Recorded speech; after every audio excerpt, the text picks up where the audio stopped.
Hey, this is Omar, and just doing a quick recap of the Chargers Seahawks game, and my quick thoughts on it and what I saw. And basically, it was just a crap show. You know what I'm saying? Um, uh, to be honest, the offensive coordinator, he sucks. The coach, he sucks. And if I was Justin Herbert, I would not sign no extension until I know they got a proper system in place that's gonna allow me to be successful. And this is me as a fan, a hardcore fan. So you know, if I was Joe Lombardi, I mean, he getting jobs because of his last name, and because he's the grandson of Vince Lombardi. He's some shit.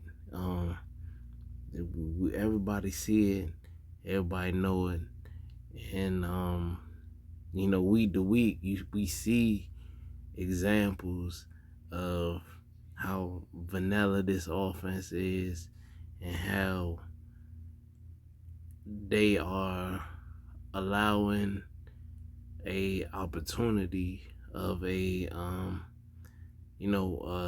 generational talent with the quarterback, as and then we're going to for the quarterback, but then just the overall team, they have a good solid team that can make some noise, but because the head coach is not a head coach, he's a defensive coordinator, um, and he's what's that word when you're perpetrating like you're a head coach. He doesn't know what he's doing.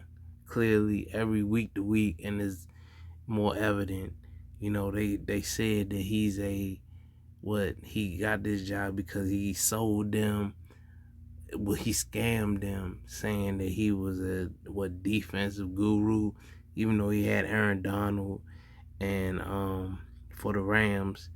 I don't know what the hell he told them people, but from what I see, he doesn't know what he's doing. He's the every time they win is not because of him, but it's in spite of him. And I took a look, and I just paid attention to just the game. This was evenly matched game, with the Seahawks. You know what I'm saying? Like, they both have mismatches on both sides, the way they both could have took advantage of, to where it should have been a closer game than what we saw. But what we end up seeing was a team that was better coached versus a team that was, you know, like, undercoached. The offensive coordinator sucks, and if the if Staley doesn't decide to fire or let go of Lombardi, who's overrated clearly, then they're both gonna end up losing their jobs. And they would have, I guess, fake laid the groundwork for another guy to come in and maybe reap the rewards of the team that they do have. Okay, is a couple of two things that I saw that was unfortunate was J.C. Jackson, um, but getting injured, as well as Mike Williams, both key players that at key positions, and like, losing them, as well as the other people that have been lost throughout the duration of the season. Joy Bosa, Rashawn Slater, Corey Linsley, and it's just a lot of a mix and match that they trying to do in order to um, still get the same production, even though the talent has is on the shelf. And so A good coach, like the guy from Seattle, Pete Carroll, he lost Russell Wilson, and everybody considered Russell Wilson before he left. We can't just say what he is now, what we see, because he does have injuries, the shoulder as well as the hamstring. But before he left and he was healthy, he was considered a top 10 quarterback. And the fact that he lost a top 10 quarterback and still has his team in contention to be, a threat in the division is phenomenal coaching, hands down. Like we can't take that away from Pete Carroll. So we run through the stats of the Seahawks. Geno Smith, outstanding work, you know, once again, 20 completions, 27 attempts, 210 yards, 2 touchdowns, 1 interception, 105 passer rating. They got phenomenal, you know, a rushing attack that came through for them today. And they had, Kenneth Walker, who's a beast. And, I made a video about him earlier, but, he had that one big run for 74 yards, but he's a thud and runner. And they may have potentially found like their, Marshawn Lynch 2.0. He had 23 carries, 168 yards, 2 touchdowns. Um, um, Dallas, each of them was 6 carries for 35 yards, and overall they had 34 carries for 214 yards. The one that was a beast was, you thought that Metcalf or Lockett was going to be the killer, but it was Marquise Goodwin. He had 4 receptions, 67 yards, and 2 touchdowns. Not a major stat lines, but he he made his imprint in the game. You know what I'm saying? Disley, he had 4 receptions for 45 yards. Lockett had 7 receptions for 45 on 8 targets. So it's just a solid performance, man. I'm gonna give all respect to how Seattle came out there, came to LA, came to Cali, and just whooped some ass. The defense chimed in with 3 sacks, and just they was better prepared, better coached. They showed up. They came in with 3 sacks. I also had as far as QB hits, 8 QB hits, and I had 1 interception, which was nil. So overall they had a solid performance, man. Like the sauce that Pete Carroll is hitting them with, they're feeding into it, and I'm surprised because they lost Russell Wilson, but they haven't lost a beat.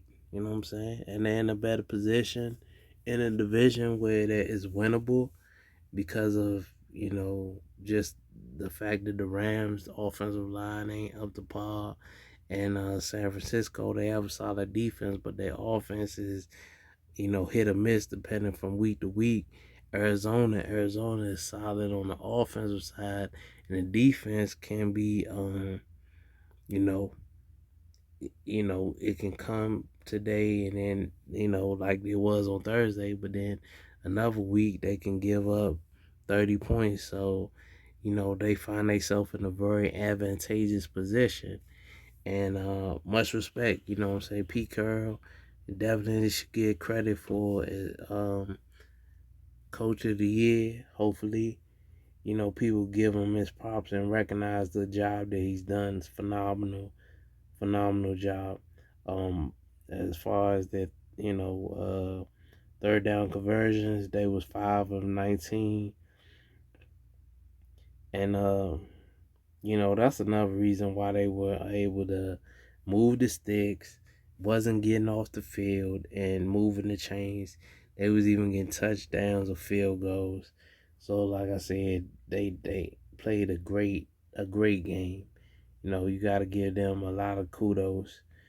Now, um, the Chargers, on the other hand, Herbert throws the ball for 50 plus attempts again, but if you see, he threw for 293, but you can't get fooled by that. If you watch the game, all most of his yards was got by dinks and dunks. If you saw the completion percentage or the completions for down the field passes, he was what 414 or 415, 416. It was something like that. But he was horrible throwing the ball down the field. And I don't know whether that's coaching or whether he just was getting hit and he just got flustered and decided to just go to check down. But he had 33 completions, 51 attempts, 293, two touchdowns, one interception. They didn't have no balance. As a team, they ran for 53 yards. Eckler was the best. Well, he had 9 carries for 31 yards and a touchdown, and that was late in the game. Also, receiving the ball, he led the team with 12 receptions, 96 yards, and one touchdown. So what did that tell you? That tells you that he was just dinking and dunking to Eckler. If you watched the game, you saw that Mike Williams, he had his touchdown early in the game.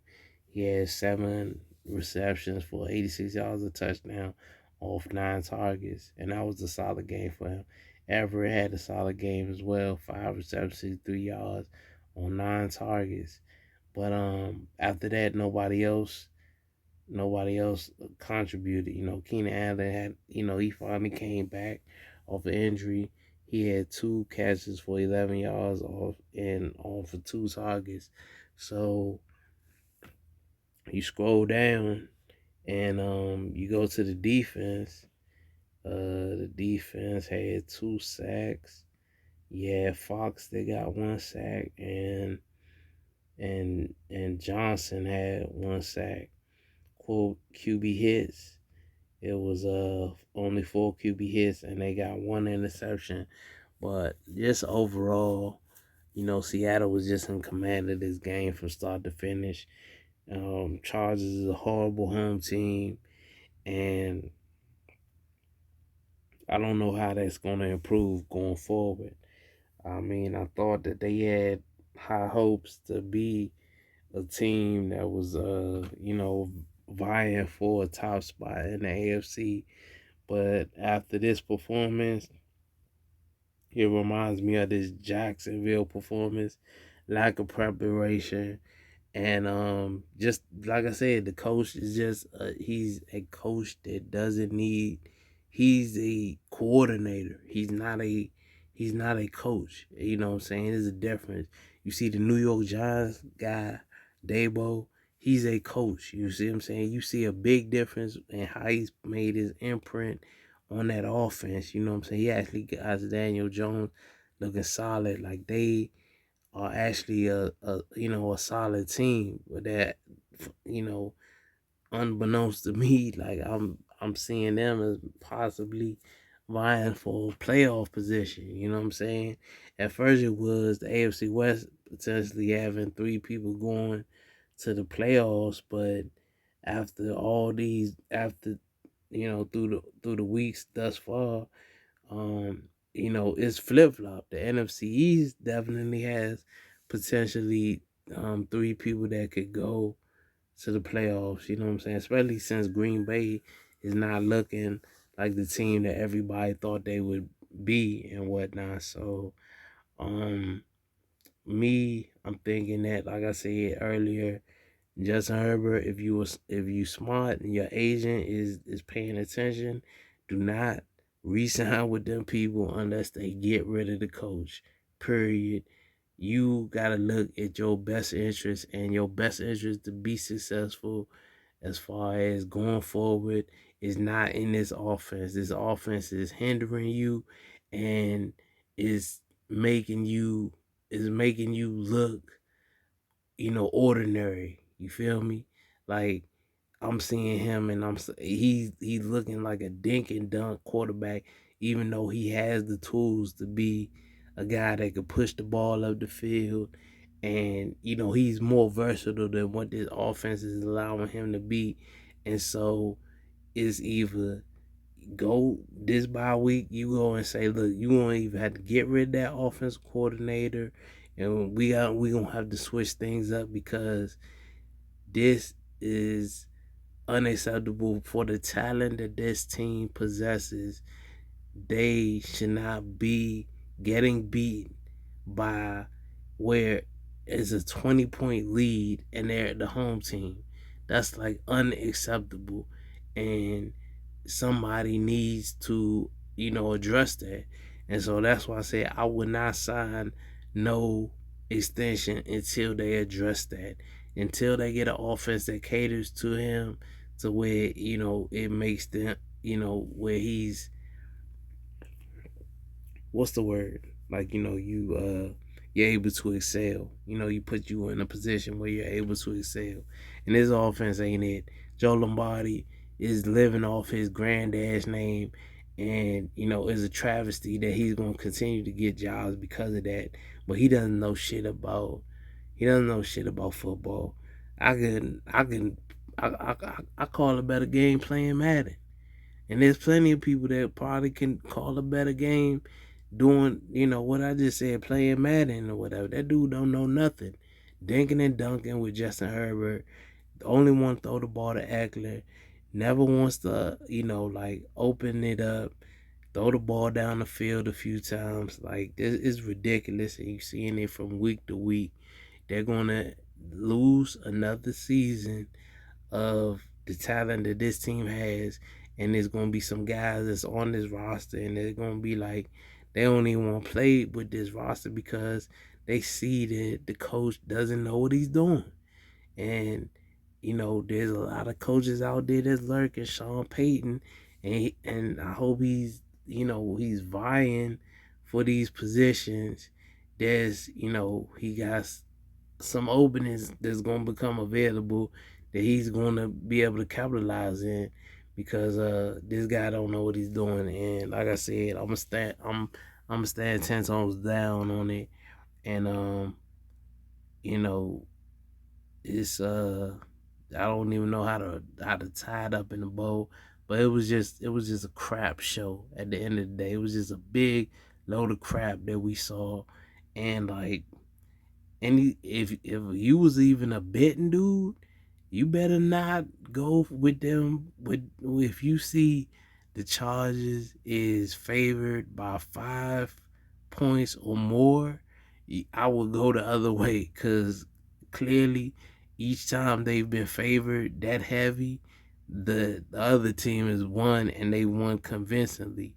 So just even on that tip, like I said, bettors need to just pay attention to that. Don't even listen to them people. Them people in Vegas is setting people up. They was what, five, minus 5.5 or minus 6.5. Other time versus Jacksonville, it was the same sort of score. Even on Monday, it was the same sort of score. So I would just I'll just bet the other way. So this wasn't a quick rant because I had to go in a little bit more than usual. But that was just my thoughts on the game and what I saw yesterday. But thank you for listening. I'll get at you next time.